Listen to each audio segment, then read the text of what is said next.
তাহলে আবার তো একবার বলতে কোনো হিন্দুদের ভয় নাই, আবার বলছে 2002-এর লিস্টটা থাকলে হবে না।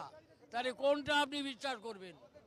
আবার বলছে চ্যাংদুলা করে ওপারে পাঠাবো, আবার বলতে হিন্দুদের ভয় নেই, মুসলমানদের পাঠাবো।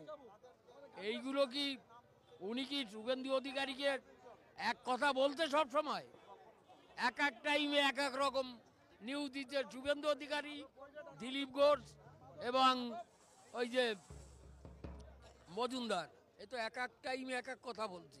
না না, কোনো মতেই বিশ্বাস নয়, ওদের আর কিছুতেই বিশ্বাস করতে পারছি না ওদের কথার অনুযায়ী, যে এক একবার এক এক রকম বলছে, আবার মিডিয়াতে পোস্ট করে একটা বলছে, কোনো মিটিংয়ে গিয়ে আর একটা বলছে। তাহলে কোনটাকে বিশ্বাস করব?